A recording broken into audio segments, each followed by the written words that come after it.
निकाह के 3 साल बाद जब 28 वर्षीय फरहीन बानो को बच्चा नहीं हुआ तो वह पति गुलफाम की मर्दानगी पर ही सवाल उठाने लगी। इसी दौरान पति से बगावत कर अपनी उम्र से छोटे भतीजे आमिर से संबंध बना लिए। उससे उसे बच्चा तो नहीं मिला, लेकिन उसके जीवन में ऐसा कुछ हो गया कि। नमस्कार दोस्तों, मैं रजत शर्मा आपका ट्रू क्राइम स्टोरी पर स्वागत करता हूं और उम्मीद करता हूं कि आप सब लोग स्वस्थ होंगे, सुरक्षित होंगे। दोस्तों, क्राइम की सच्ची कहानी शुरू करें उससे पहले अगर आप अपने इस चैनल पर नए हैं या अभी तक अपने चैनल को सब्सक्राइब नहीं किया है तो मेरी रिक्वेस्ट है कि आप सबसे पहले चैनल को सब्सक्राइब कर लीजिए और बेल आइकन प्रेस कर दीजिए आगे आने वाली वीडियो की नोटिफिकेशन के लिए। साथ ही साथ दोस्तों, कहानी में लास्ट तक बन रहे और कहानी के बारे में आपकी जो भी राय है वह भी कमेंट करके जरूर बताएं। दोस्तों, मेरा ये चैनल अभी नया है इसलिए मुझे आपके सहयोग की बहुत ज्यादा जरूरत है, इसलिए अपना सहयोग बनाए रखें। तो चलिए दोस्तों, अब हम आज की कहानी शुरू करते हैं। निकाह के 3 साल बाद जब 28 वर्षीय फरहीन बानो को बच्चा नहीं हुआ तो वह पति गुलफाम की मर्दानगी पर ही सवाल उठाने लगी।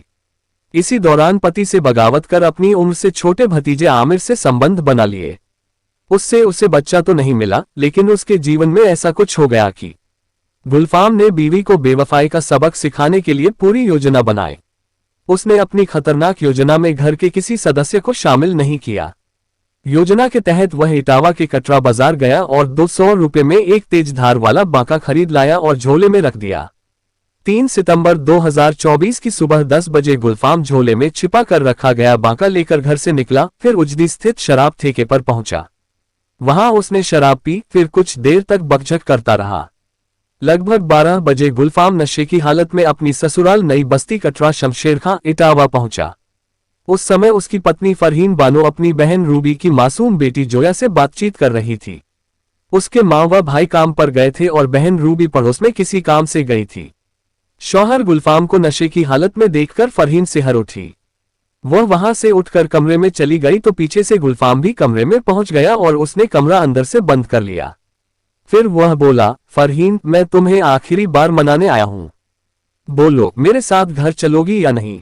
मैं एक बार नहीं 100 बार कह चुकी हूं कि मैं तुम्हारे साथ नहीं जाऊंगी।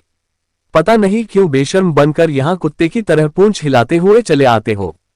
फरहीन गुस्से से बोली, यह तुम्हारा आखिरी फैसला है?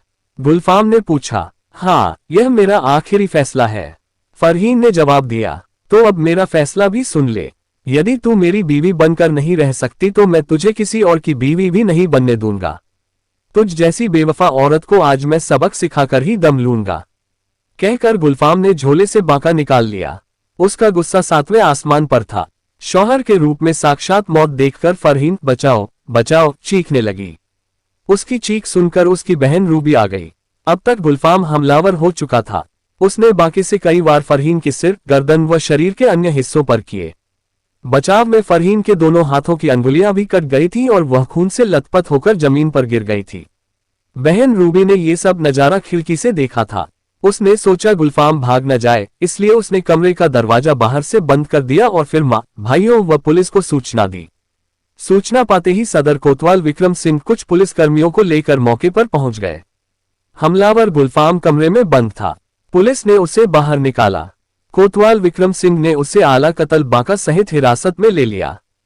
फोरेंसिक टीम को भी मौके पर बुला लिया और सूचना वरिष्ठ अधिकारियों को भी दे दी। फोरेंसिक टीम ने घटनास्थल से साक्ष्य एकत्र किए। कुछ देर में एसएसपी इटावा संजय कुमार वर्मा, एएसपी अमरनाथ त्रिपाठी और डीएसपी अमित कुमार सिंह भी घटनास्थल पर पहुंच गए। पुलिस अधिकारियों ने घटनास्थल का निरीक्षण किया। कमरे के अंदर एक युवती मरणासन स्थिति में पड़ी थी।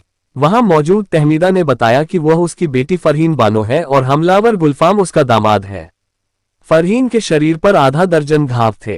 पुलिस अधिकारियों ने फरहीन बानो को तत्काल जिला अस्पताल पहुंचाया, जहां इलाज के दौरान उसकी मौत हो गई। एसएसपी संजय कुमार वर्मा ने घटना की प्रत्यक्षदर्शी गवाह मृतका की बहन रूबी से पूछताछ की तो उसने बताया कि वह पड़ोस में गई थी। बहन के चीखने की आवाज सुनकर वह घर आई तो कमरे में गुलफाम उसकी बहन पर हमलावर था। वह बांके से प्रहार कर रहा था। गुलफाम बहन की हत्या कर भाग न जाए, इसलिए उसने बाहर से कमरे को बंद कर दिया। पुलिस आरोपी गुलफाम को थाने ले आए। उससे वारदात के बारे में पूछताछ की तो उसने पत्नी फरहीन बानो की हत्या की जो कहानी बताई वह अवैध संबंधों की चाशनी में सराबोर निकली। उत्तर प्रदेश के जिला औरैया का एक कस्बा है दिव्यापुर। रेलवे में यह फफूंद स्टेशन के नाम से जाना जाता है। इसी कस्बे के नहर पुल के समीप लाल मोहम्मद वारिसी सपरिवार रहते थे। उसके परिवार में बीवी तहमीदा बानो के अलावा 4 बेटे नासिर, वाजिद, वारिस, साबिर तथा 4 बेटियां वहीदा, फरहीन, रूबी व शमीम थीं। लाल मोहम्मद कबाड़ का धंधा करते थे। इसी से ही वह अपने भारी भरकम परिवार का पालन पोषण करता था। लाल मोहम्मद के बच्चे जब बड़े हुए तो वे भी उसके धंधे में हाथ बटाने लगे। इससे उनकी आमदनी बढ़ी और परिवार खुशहाल जीवन व्यतीत करने लगा। वारिसी परिवार के ही कुछ लोग उनसे जलते थे, जिससे वे लोग अक्सर बात बेबात झगड़ते रहते थे। बेटियों को भी तंग करते थे। आखिर परेशान होकर लाल मोहम्मद के परिवार ने वहां से हट जाने का निश्चय कर लिया। वर्ष 2017 में उन्होंने दिबियापुर कस्बा छोड़ दिया और इटावा शहर आ गए। यहां उन्होंने सदर कोतवाली क्षेत्र के नई बस्ती कटरा शमशेर खां मोहल्ले में एक मकान किराए पर ले लिया और सपरिवार रहने लगे। अब तक उनके बच्चे जवान हो चुके थे, इसलिए वह अपना कारोबार करने लगे थे। 2 बेटे नासिर व वाजिद अलग हो गए थे। वे अपना घर बसाकर अलग रहने लगे। लाल मोहम्मद बड़ी बेटी वहीदा का भी निकाह कर चुके थे। वहीदा से छोटी फरहीन बानो थी। वह अपनी अन्य बहनों से ज्यादा खूबसूरत तथा निपुण थी। वह ज्यादा पढ़ी लिखी तो नहीं थी, लेकिन उसकी बातों से लोग यही समझते थे कि वह अच्छी खासी पढ़ी लिखी है। हालांकि 5 जमात पास करने के बाद फरहीन बानो आगे पढ़ना चाहती थी, लेकिन अम्मी तहमीदा ने साफ मना कर दिया था। उसके बाद उसने भी चुप्पी साध ली और अम्मी के घरेलू काम में हाथ बटाने लगी थी। फरहीन बानो शरीर से स्वस्थ व चेहरे मोहरे से खूबसूरत दिखती थी। वह जब भी घर से हाट बाजार के लिए निकलती, हम उम्र लड़के उसे देखकर फिक्रे कसते, लेकिन फरहीन बानो उन आवारा लड़कों को लिफ्ट नहीं देती थी। लाल मोहम्मद व उसकी बीवी तहमीदा वारिसी को भी एहसास हो गया था कि उनकी बेटी जवान हो गई है, अतः वह उसके योग्य लड़के की तलाश में जुट गए। लेकिन इसी बीच लाल मोहम्मद गंभीर बीमार पड़ गए। उसी दौरान उनकी मृत्यु हो गई। शौहर की मौत के बाद परिवार की जिम्मेदारी तहमीदा वारिसी पर आ गई। वह अपने बेटे वारिस व साबिर की मदद से परिवार को संभालने लगी। तहमीदा वारिसी को जवान बेटी फरहीन बानो के निकाह की चिंता सता रही थी। वह इज्जत के साथ उसके हाथ पीले कर उसे ससुराल भेज देना चाहती थी। इसके लिए वह जी जान से जुटी थी। एक रोज एक करीबी रिश्तेदार ने तहमीदा वारिसी को गुलफाम के बारे में बताया। गुलफाम को तहमीदा ने देखा तो उसे अपनी बेटी फरहीन बानो के लिए पसंद कर लिया। गुलफाम उत्तर प्रदेश के ही शहर इटावा की सदर कोतवाली के मोहल्ला उजदी में रहता था। गल्ला मंडी में वह सब्जी का ठेला लगाता था। फेरी लगाकर भी सब्जी बेचता था। उसके माँ बाप का इंतकाल हो चुका था। बस भाई अनवर था, जो परिवार के साथ अलग मकान में रहता था। न सास ससुर के तानों का झंझट था और न ही जेठ जेठानी के झगड़ों का। गुलफाम भी स्वस्थ और कमाऊ था। तहमीदा वारिसी ने सोचा कि ससुराल जाते ही उसकी बेटी घर की मालकिन बन जाएगी। अतः अगस्त 2018 की 13 तारीख को तहमीदा वारिसी ने फरहीन बानो का निकाह गुलफाम के साथ कर दिया। फरहीन बानो निकाह के बाद गुलफाम की जीनत बनकर अपनी ससुराल आ गई। ससुराल आते ही फरहीन ने घर संभाल लिया। गुलफाम हर तरह से बीवी का ख्याल रखता था। वह जिस चीज की डिमांड करती, गुलफाम उसे पूरा करता था। वह उसे कभी भी सैर सपाटे के लिए भी ले जाता। गुलफाम मेहनती इंसान था। वह सुबह उठकर सब्जी मंडी जाता और 8 बजे के आसपास सब्जी खरीदकर वापस आता। फिर मियां बीवी मिलकर ठेले पर सब्जी सजाते। उसके बाद नाश्ता कर गुलफाम सब्जी का ठेला लेकर फेरी पर निकल जाता। शौहर के जाने के बाद फरहीन बानो घर का काम निपटाती, फिर खाना पकाकर शौहर के लौटने का इंतजार करने लगती। गुलफाम लगभग 2 बजे वापस लौटता, फिर दोनों साथ बैठकर खाना खाते और खूब बातें करते। इस तरह हंसी खुशी व मौजमस्ती से 3 साल बीत गए। लेकिन इन सालों में फरहीन बानो को कोई औलाद नहीं हुई। औलाद का सुख पाना हर औरत के लिए सौभाग्य की बात होती है, लेकिन फरहीन बानो वंचित थी। उसके मन में सवाल उठने लगे कि आखिर वह इस सुख से क्यों वंचित है। वह ये भी सोचने लगी कि जरूर उसके शौहर में ही कोई कमी है। फरहीन बानो अब उदास रहने लगी। उसका स्वभाव भी चिड़चिड़ा हो गया। वह शौहर से लड़ने झगड़ने भी लगी। पत्नी को उदास व स्वभाव में परिवर्तन देखकर गुलफाम सोच में पड़ गया। उसकी समझ में नहीं आ रहा था कि फरहीन उदास क्यों रहती है और क्यों बात बात पर झगड़ती है। आखिर जब उससे नहीं रहा गया तो उसने पूछा, फरहीन, मैं तुम्हारा हर तरह से ख्याल रखता हूँ, फिर तुम मुझसे बेरुखी से पेश क्यों आती हो। फरहीन बानो शौहर को घूरते हुए बोली, सुख साधन से कोई औरत संतुष्ट नहीं होती। उसे तो संतुष्टि तब मिलती है जब उसकी गोद भरती है। हमारी शादी को 3 साल से ज्यादा का समय हो गया है, लेकिन हमारी अभी भी कोई औलाद नहीं है। घर परिवार की औरतें ताने कसती हैं। वे मुझे बांझ समझने लगी हैं। बीवी की बात सुनकर गुलफाम भी भड़क उठा, इसमें मेरा क्या दोष है? खुदा जब चाहेगा तभी औलाद होगी। मुझे विश्वास है कि वह जरूर हम पर रहम करेगा। तुम परेशान न हो। रही बात औरतों के तानों की तो तुम उस पर ध्यान मत दिया करो। फरहीन गुस्से से बोली, खुदा को बीच में मत लाओ। सारा दोष तुम्हारा ही है। तुम मर्द होते तो एक नहीं 2 औलाद हमारी गोद में अब तक होती। तुम अपना इलाज कराओ, दुआ ताबीज लो, वरना हमारी तुम्हारे साथ नहीं बनेगी। फरहीन ने मर्दानगी पर चोट की तो गुलफाम भी भड़क उठा, मुझ में कोई कमी नहीं है। जो भी कमी है वह सब तुझ में है। इसलिए न मैं इलाज कराऊंगा और न ही किसी फकीर के पास दुआ ताबीज के लिए जाऊंगा। तुझे ही अपना इलाज कराना होगा। इसके बाद तो आए दिन फरहीन और गुलफाम के बीच औलाद न होने को लेकर तकरार होने लगी। कभी भी तकरार इतनी अधिक बढ़ जाती कि दोनों के बीच हाथापाई हो जाती। गुस्से में गुलफाम शराब के ठेके पर जाता और जमकर शराब पीकर लौटता। धीरे धीरे गुलफाम की शराब पीने की लत पड़ गई। वह पक्का शराबी बन गया। अभी तक फरहीन और गुलफाम के बीच औलाद को लेकर ही झगड़ा होता था, लेकिन अब शराब पीने को लेकर भी झगड़ा होने लगा। कभी भी झगड़ा इतना बढ़ जाता कि गुलफाम फरहीन को जानवरों की तरह पीट देता। फरहीन समझ गई कि वह शराबी व नाकाबिल शौहर से कभी औलाद का सुख नहीं पाएगी। अतः वह शौहर से नफरत करने लगी। इन्हीं दिनों फरहीन बानो के घर आमिर का आना जाना शुरू हुआ। रिश्ते में आमिर फरहीन का भतीजा था। वह भी नई बस्ती कटरा शमशेर खां मोहल्ले में रहता था। आमिर शरीर से हृष्ट पुष्ट तथा सजीला युवक था। वह जो कमाता था अपनी ही फैशन परस्ती में खर्च करता था। फरहीन को वह बुआ कहता था। उम्र में वह फरहीन से छोटा था। 28 साल की बुआ फरहीन बानो से आमिर की खूब पत्ती थी। बुआ भतीजे के बीच हंसी ठिठोली भी होती थी। आमिर को बुआ की सुंदरता और अल्हड़पन बहुत भाता था। कभी भी वह उसे एकटक प्यार भरी नजरों से देखा करता था। अपनी ओर टकटकी लगाए देखते समय जब कभी फरहीन की नजरें उससे टकरा जाती तो दोनों मुस्कुरा देते थे। आमिर फरहीन के शौहर गुलफाम से ज्यादा स्मार्ट और अच्छी कदकाठी का था। इससे फरहीन का झुकाव आमिर के प्रति बढ़ता गया। फरहीन बानो स्वभाव से मिलनसार थी। आमिर बुआ के प्रति सम्मोहित था। जब दोनों साथ चाय पीने बैठते तब फरहीन उससे खुलकर हंसी मजाक करती। फरहीन का ये व्यवहार धीरे धीरे आमिर को ऐसा बांधने लगा कि उसके मन में फरहीन का सौंदर्य रस पीने की कामना जागने लगी। एक दिन आमिर दोपहर को आया तो फरहीन उसके लिए थाली लेकर आए और जानबूझकर गिराए गए आंचल को ठीक करते हुए बोली, लो आमिर, खाना खा लो। आज मैंने तुम्हारी पसंद का खाना बनाया है। आमिर को बुआ की यह अदा बहुत अच्छी लगी। वह उसका हाथ पकड़कर बोला, बुआ तुम भी अपनी थाली परोस लो, साथ खाने में मजा आएगा। खाना खाते वक्त दोनों के बीच बातों का सिलसिला जुड़ा तो आमिर बोला, बुआ तुम खूबसूरत और खिदमतगार हो, लेकिन फूफा जान तुम्हारी कद्र नहीं करते। मुझे पता है कि अभी तक तुम्हारी गोद सूनी क्यों है। वह अपनी कमजोरी की खींच तुम पर उतारते हैं, लेकिन मैं तुमसे बेइंतहा मोहब्बत करता हूँ। ये कहकर आमिर ने फरहीन की दुखती रग पर हाथ रख दिया था। सच में फरहीन शौहर से संतुष्ट नहीं थी। उसे न तो औलाद का सुख मिला था और न ही शारीरिक सुख, जिससे उसका मन विद्रोह कर उठा। उसका मन बेईमान हो चुका था। आखिरकार उसने फैसला कर लिया कि अब वह असंतुष्ट नहीं रहेगी।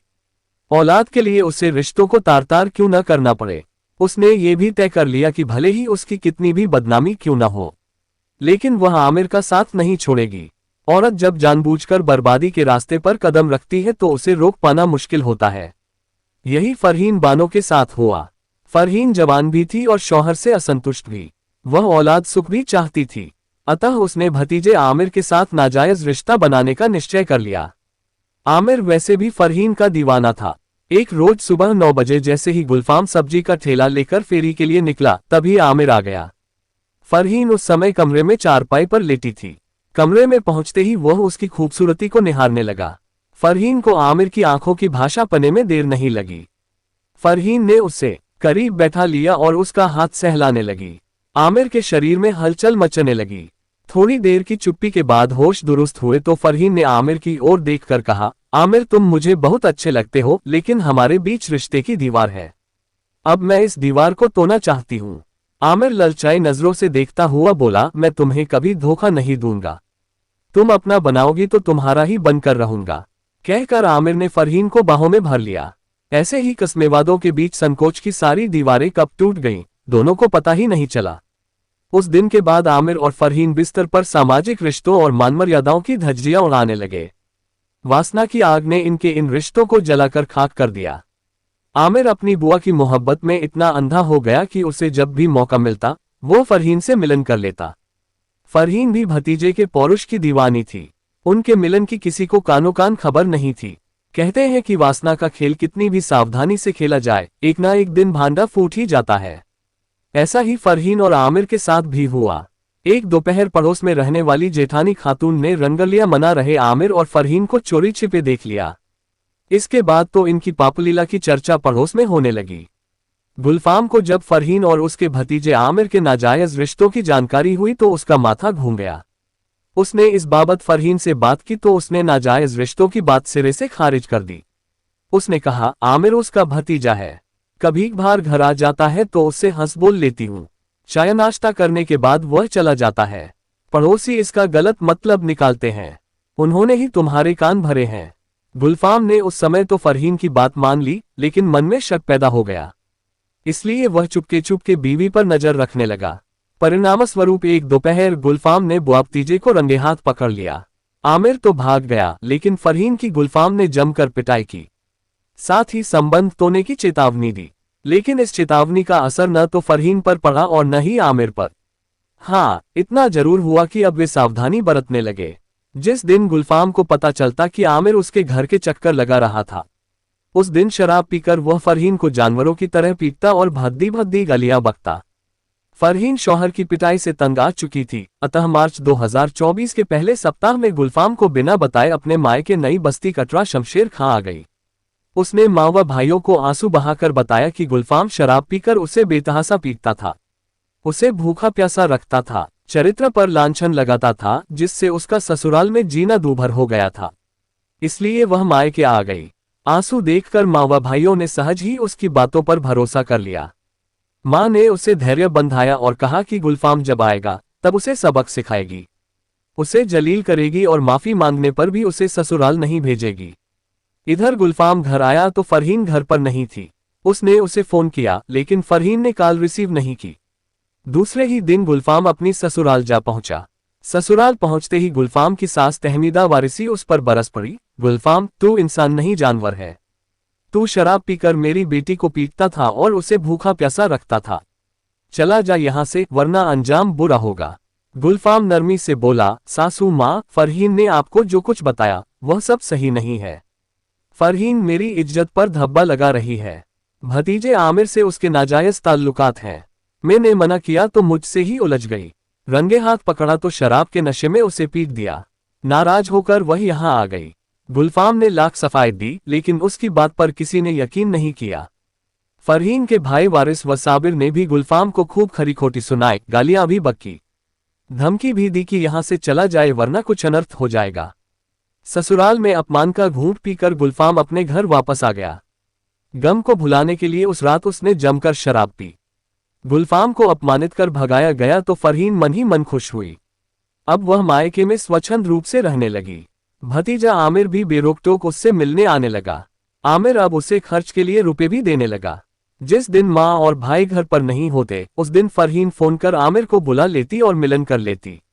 घर में मौका न मिलता तो आमिर के साथ होटल चली जाती। एक रोज फरहीन ने बिस्तर पर मस्ती के दौरान कहा, आमिर, हम कब तक इस तरह छिपते छिपाते मिलते रहेंगे? यदि तुम मुझे अपना बनाना चाहते हो तो मुझे अपने साथ कहीं और ले चलो जहां हम खुलकर जी सकें। मई 2024 में फरहीन भतीजे आशिक आमिर के साथ मायके से भाग गई। लेकिन मायके वालों ने फरहीन के भाग जाने की जानकारी उसके शौहर गुलफाम को नहीं दी। लेकिन ऐसी बातें छिपती कहाँ हैं। एक सप्ताह बाद ही गुलफाम को पता चल गया कि फरहीन अपने आशिक आमिर के साथ फरार हो गई है। बेटी के भाग जाने की रिपोर्ट तहमीदा वारिसी ने पुलिस में दर्ज नहीं कराई। वह अपने बेटों के साथ उसकी खोज करने लगी। गुलफाम भी अपने स्तर से बीवी की तलाश में जुट गया, लेकिन सफलता नहीं मिली। लगभग 3 महीने बाद फरहीन घर वापस आ गई। माँ ने डांटा फटकारा तो वह बोली, माँ, मैं आमिर के साथ धार्मिक स्थानों पर माथा टेकने गई थी। अजमेर शरीफ 1 महीने तक रही। दिल्ली, आगरा शहर भी घूमा। इसके बाद वापस आ गई। बेटी की बात सुनकर तहमीदा को गुस्सा तो बहुत आया, लेकिन वह अपने गुस्से को पी गई और फरहीन को शराफत से रहने की नसीहत दी। उसने आमिर को भी खूब खरी खोटी सुनाई और फरहीन से मिलने पर रोक लगा दी। इधर गुलफाम बीवी के बिना बेचैन रहता था। अधिक शराब पीने से उसका सब्जी का धंधा चौपट हो गया था। उस पर कर्ज भी चढ़ गया था। एक रोज उसे पता चला कि फरहीन वापस घर आ गई है तो वह उसे मनाने ससुराल पहुंच गया। लेकिन फरहीन ने उसके साथ जाने से साफ मना कर दिया। तहमीदा अब तक जान गई थी कि बेटी के कदम बहक गए हैं, सो वह भी चाहती थी कि वह ससुराल चली जाए। उसने उसे समझाया भी, लेकिन फरहीन ने शौहर के साथ जाने से इनकार कर दिया। इसके बाद तो ये सिलसिला ही चल पड़ा। गुलफाम हर हफ्ते बीवी को मनाने ससुराल जाता, लेकिन वह उसे दुत्कार कर भगा देती। अगस्त के दूसरे सप्ताह में वह अपने बड़े भाई अनवर को भी साथ ले गया। अनवर ने फरहीन की माँ व भाइयों से बात की तथा फरहीन को भी समझाया, लेकिन फरहीन राजी नहीं हुई। अपमानित होकर गुलफाम व अनवर वापस घर आ गए। गुलफाम बखूबी जानता था कि फरहीन पर इश्क का भूत सवार है। वह भतीजे आमिर के प्यार में अंधी हो चुकी है, इसलिए वह उसके साथ आने को नानुकुर कर रही है। काफी सोच विचार के बाद गुलफाम ने सोच लिया कि वह आखिरी बार और फरहीन को मनाने जाएगा। यदि इस बार उसने इनकार किया तो वह बर्दाश्त नहीं करेगा और बेवफा बीवी को सबक सिखाकर ही रहेगा। इसके लिए उसने एक बांका भी खरीद लिया था। फिर वह 3 सितंबर 2024 को अपनी ससुराल पहुंच गया। उसने बड़े प्यार से बीवी फरहीन को मनाने की कोशिश की, लेकिन फरहीन ने उसकी एक नहीं सुनी। इतना ही नहीं, उसने पति गुलफाम की उस दिन भी बेइज्जती की। तब गुलफाम ने बांके से वार कर उसे मौत के घाट उतार दिया।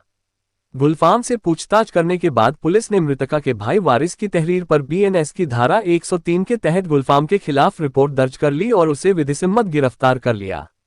4 सितंबर 2024 को पुलिस ने हत्यारोपी गुलफाम को इटावा कोर्ट में पेश किया, जहां से उसे जिला जेल भेज दिया गया।